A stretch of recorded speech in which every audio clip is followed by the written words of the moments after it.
Halo semuanya, perkenalkan nama aku Ransi Hadatina. NIM aku 22114034 dari kelas B. Di sini aku akan menjelaskan salah satu tugas ujian tengah semester aku, yaitu mata kuliah Cyber Counseling, dengan menjawab beberapa pertanyaan berikut ini. Pertanyaan pertama, ada beberapa konseling menggunakan cyber. Pilihlah salah satu pendekatan, kemudian jelaskan kenapa saya memilih pendekatan ini. Nah, di sini saya memilih pendekatan melalui video conference, di mana video conference ini sendiri merupakan layanan konseling yang dilakukan secara online dengan menggunakan video conference sebagai media komunikasinya. Dalam layanan konseling ini, konselor dan konseli dapat berkomunikasi secara langsung melalui video dan audio tanpa harus bertemu secara fisik atau tatap muka. Nah, kenapa saya memilih video conference ini sebagai penggunaan cyber? Karena yang pertama, konseling melalui video conference ini tuh tidak perlu bertemu secara langsung dan juga bisa dilakukan dari mana saja.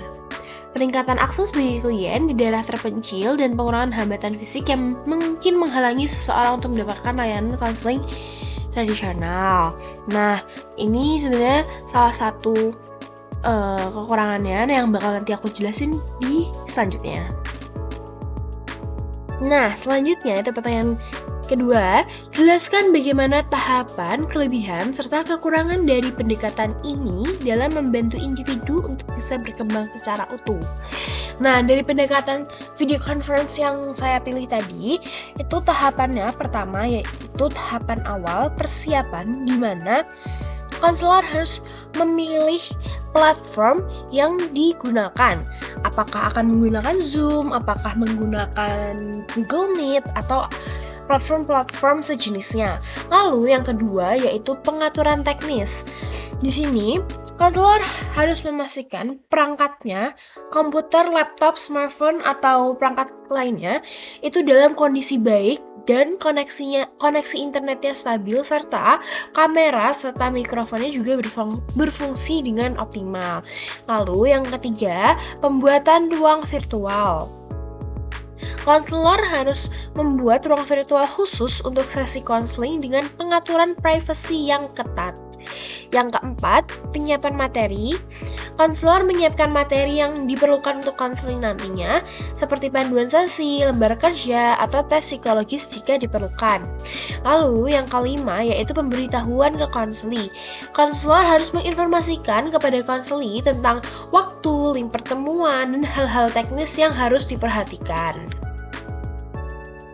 Tahap selanjutnya yaitu tahap pembukaan. Yang pertama adalah pembukaan sesi konseling. Konselor menyambut konseli dengan hangat dan buat suasana yang nyaman. Kedua, pembentukan hubungan yang baik. Konselor membangun hubungan yang baik dengan konseli melalui komunikasi yang empatik dan tulus. Yang ketiga, klarifikasi tujuan. Nah, konselor menanyakan kepada konseli mengenai tujuan mereka mengikuti konseling ini dan harapan apa yang ingin dicapai ke depannya. Lalu, yang keempat, kontrak konseling. Membuat kesepakatan bersama mengenai frekuensi pertemuan, durasi sesi, dan aturan selama konseling. Selanjutnya, tahap eksplorasi. Yang pertama, mendengarkan secara aktif. Konselor mendengarkan dengan penuh perhatian apa yang disampaikan konseli secara aktif. Yang kedua, menanyakan pertanyaan. Konselor mengajukan pertanyaan terbuka untuk menggali informasi lebih dalam mengenai masalah yang sedang dihadapi oleh konseli. Yang ketiga, itu parafrase dan refleksi. Parafrase mengulang kembali apa yang telah dikatakan oleh konseli dengan kata-kata konselor sendiri untuk memastikan apakah antara konselor dan konseli ini tuh memiliki pemahaman yang sama. Lalu, refleksi sendiri itu konselor mengajak konseli untuk merefleksikan perasaan, pikiran, dan perilaku konseli terkait masalah yang sedang mereka hadapi. Nah, tahap selanjutnya itu adalah tahap intervensi. Yang pertama itu memberikan informasi. Konselor memberikan informasi yang relevan dan akurat terkait masalah yang dihadapi konseli. Yang kedua, itu memberikan saran.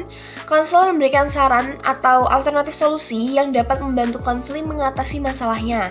Yang ketiga, memberikan tugas. Konselor memberikan tugas atau latihan yang dapat dilakukan oleh konseli di antara sesi konseling. Yang terakhir, memberikan dukungan, di mana konselor memberikan dukungan emosional kepada konseli selama proses konseling. Nah, tahap terakhir atau penutup yang pertama itu adalah konselor merangkum sesi konseling. Konselor merangkum poin-poin penting yang telah dibahas selama sesi konseling saat itu. Lalu, yang kedua, menentukan tujuan sesi berikutnya. Konselor dan konseli menentukan topik yang akan dibahas pada sesi konseling berikutnya. Yang ketiga, memberikan rencana tindak lanjut. Konselor memberikan rencana tindak lanjut yang konkret kepada konseli. Terus yang terakhir adalah menutup sesi. Akhiri sesi dengan nada positif dan ucapan terima kasih. Di bagian akhir ini juga kita bisa memberikan bombongan kembali kepada konseli agar mereka menerima afirmasi positif kembali. Begitu. Nah, jadi selanjutnya kita akan membahas terkait kelebihan dan kekurangan dari video conference ini. Kelebihannya dahulu, yang pertama itu adalah aksesibilitas, di mana melalui video conference ini itu memungkinkan konselor dan konseli itu terhubung dari mana saja tanpa ada batas jarak. Lalu mengurangi kendala geografis yang seringkali menghambat proses konseling tatap muka. Karena kan biasanya kalau misalkan kayak kita tatap muka tuh kadang terkendala, oh maaf saya sedang di sini, maaf bla bla bla kayak gitu. Nah, habis itu yang kedua fleksibilitas waktu. Konseli dan konselor dapat menjadwalkan sesi konseling sesuai dengan kenyamanan mereka. Nah, mereka bisa nyesuaiin nih kapan mereka free-nya. Lalu yang ketiga adalah efisiensi biaya. Biaya transportasi dan waktu untuk bertemu secara tatap muka itu bisa diminimalkan dengan video conference ini, di mana itu sangat menguntungkan terutama untuk konseli yang tinggalnya jauh dari kota besar atau pusat pelayanan. Lalu yang keempat itu adalah privasi dan anonimitas. Nah, dalam konseling itu tuh harus ada yang namanya privacy, di mana kita tuh harus meyakinkan konseli bahwa konseling ini tuh bersifat anonim dan privasi. Misalnya sendiri kayak di video conference itu ada yang namanya enkripsi, itu semacam perlindungan privasi, di mana kayak video-video kita tuh akan sangat sulit untuk dijebol oleh orang lain. Lalu selanjutnya itu adalah kekurangannya. Yang pertama adalah kurangnya interaksi nonverbal.